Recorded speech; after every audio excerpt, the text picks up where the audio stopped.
Welcome to the Joy of Music.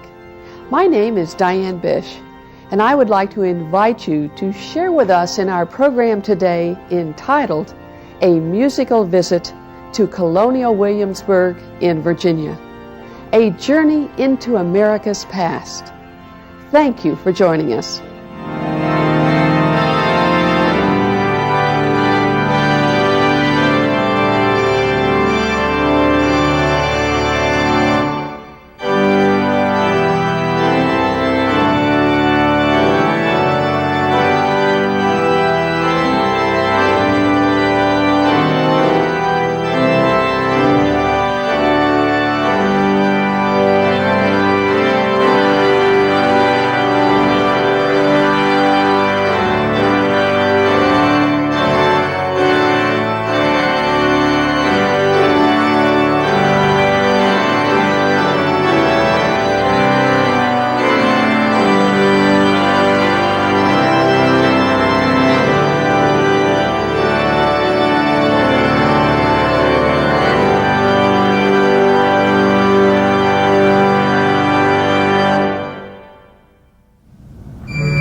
Stands the elegant and imposing residence of 7 royal governors and the first 2 governors of the Commonwealth of Virginia, Patrick Henry and Thomas Jefferson. It has been reconstructed on its original foundations. In the 18th century, the palace served as the residence and official headquarters of the King of England's deputy in the colony.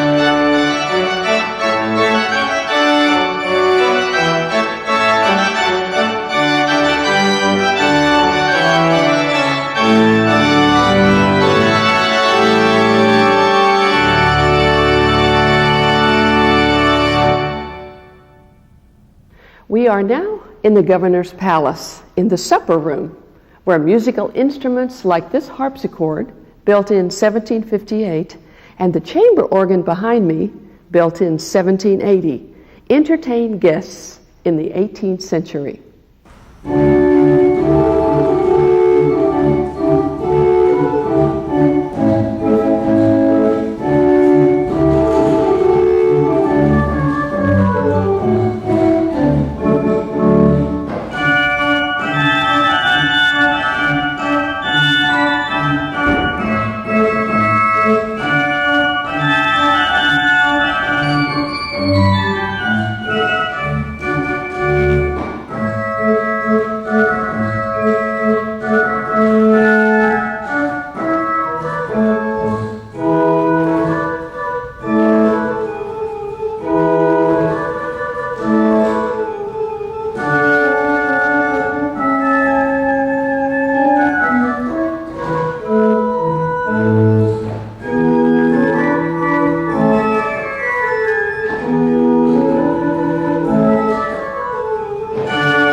Marshall is a staff keyboardist for Colonial Williamsburg and teaches organ and harpsichord at the College of William and Mary, Together we play a duo concerto for two harpsichords by the 18th century composer Giovanni Luchenetti.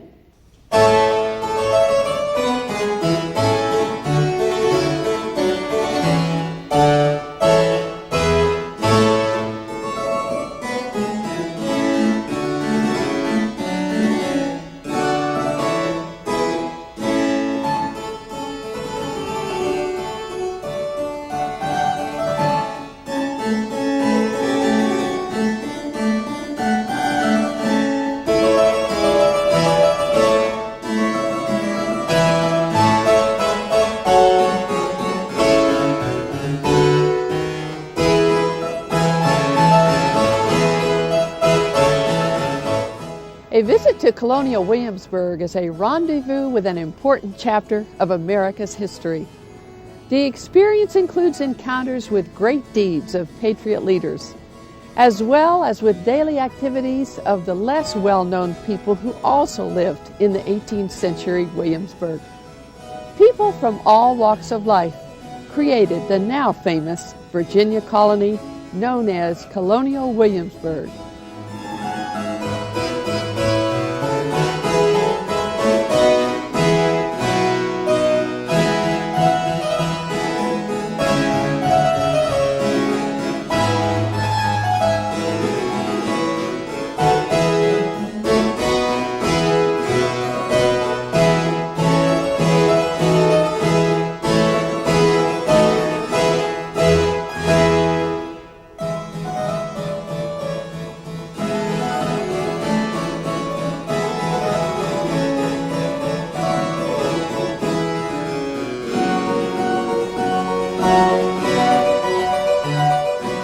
Market Square, a green open space about halfway between the College of William and Mary and the Capitol, was set aside as a permanent area for markets and fairs.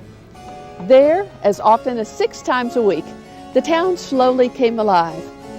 People from nearby farms brought their produce to town in creaking wagons or carts. Today, one may catch a carriage ride from the Market Square.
Tavern was a favorite meeting place for the people of Williamsburg.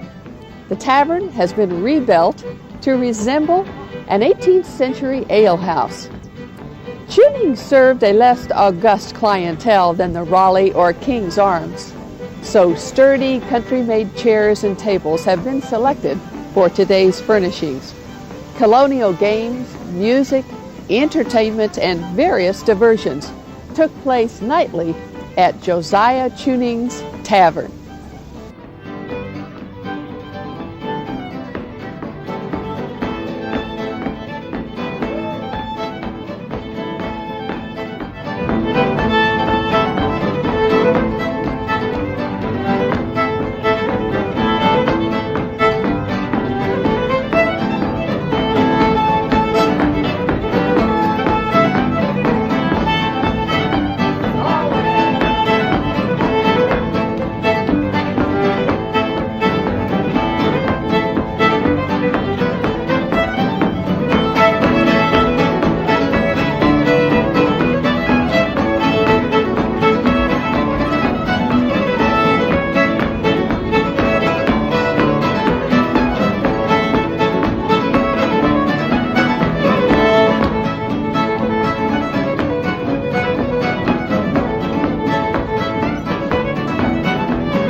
If I played the organ in here.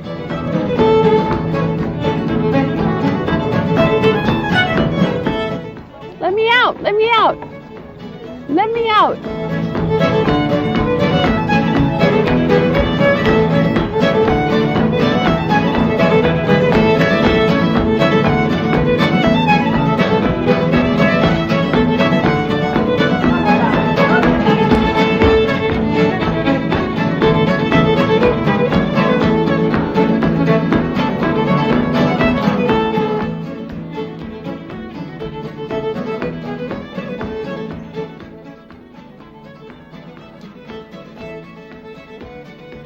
The Bruton Parish Church houses a remarkable organ given by John D. Rockefeller, Jr., who was active in the restoration of colonial Williamsburg.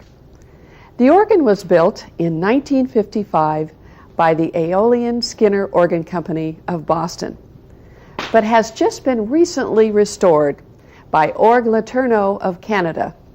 It is designed to play music of all periods. The organ contains 85 stops, 104 ranks, and contains almost 6,000 pipes, and is played from a console with 4 manuals and pedal.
It's my pleasure to welcome here in Williamsburg Dean Shostak, who plays a most unusual instrument called the glass harmonica.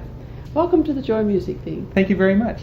I'm sure most people do not know much about this instrument. Who is the creator of it? This was invented by Benjamin Franklin in 1761. He was in London in 1759 where he attended a concert of wine glasses tuned with water. And it gave him the idea if he made glass bowls tuned by size, he could mount them even sideways, one inside the other. And in 1761, this is the instrument he invented, and he called it the glass harmonica. Exactly. How does it work? It looks like glass bowls. Yeah, it's glass bowls that are nestled one inside the other. This is what one of the glass bowls looks like. It's mounted with cork, so it's not metal sitting on glass. And you still need a little bit of water. That's why I have a dish of distilled water here to wet my fingers. That probably looks a little more familiar if you've seen someone do this with the glasses. Yes, a lot of times as children we used to play with the top of glasses. But since they're mounted sideways, this flywheel has them all rotating. So now, effectively, the glasses are rubbing against me.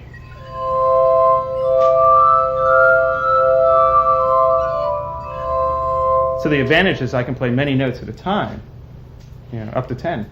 You must be one of the only people who knows how to play these things. Well, right now there's about 6 of us in the world who are performing with the glass harmonica. And they have been gone for a long time. They were only revived about 10 years ago by a scientific glassblower in Boston named Gerhard Finkenbeiner. So with one man in the world making them, there aren't that many of us doing it right now, but hopefully that'll change. And is this an instrument that you can play in any key, or are there just specific keys? You can.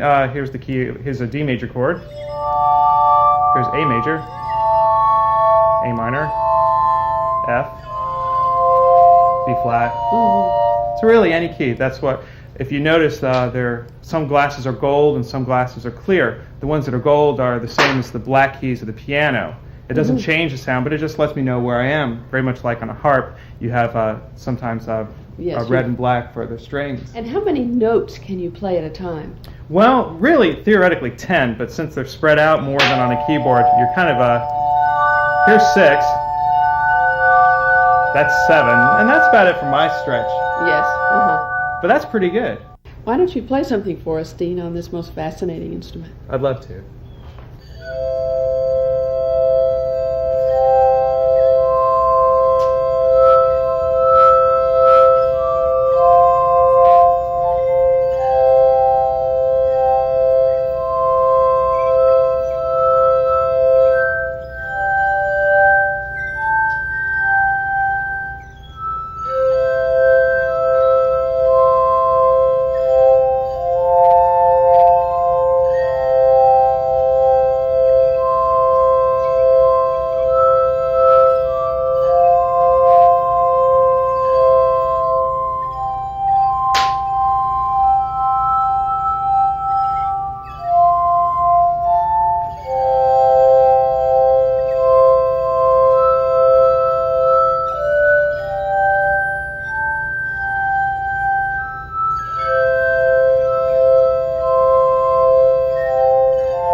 One of the most unique groups in colonial Williamsburg is the Governor's Music, the resident 18th century musical ensemble here in Williamsburg.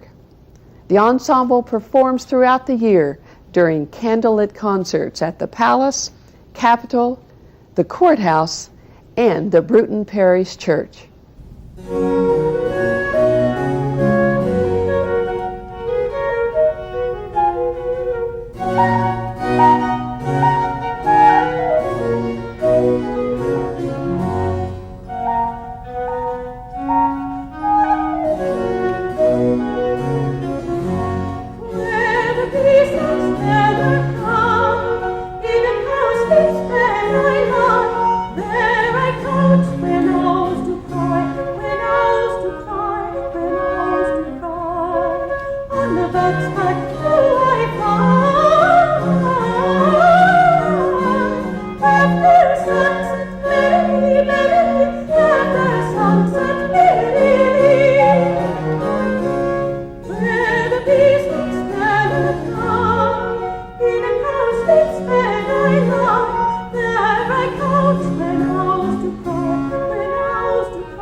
The Bruton Parish Church is one of the outstanding landmarks of colonial Williamsburg, formed in 1674 when several other parishes merged.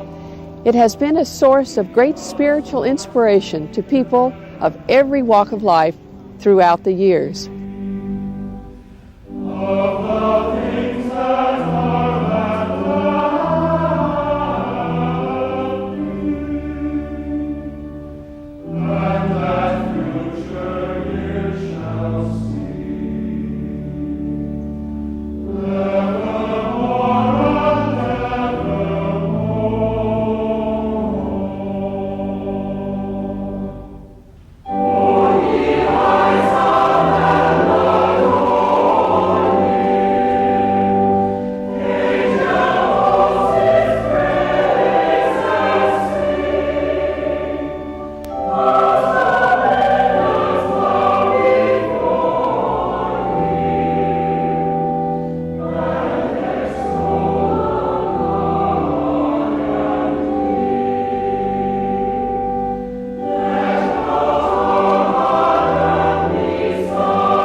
Today, the Joy of Music has come to you from colonial Williamsburg in Virginia, a journey into America's past. We thank you for joining us, and we look forward to seeing you again next week on the Joy of Music.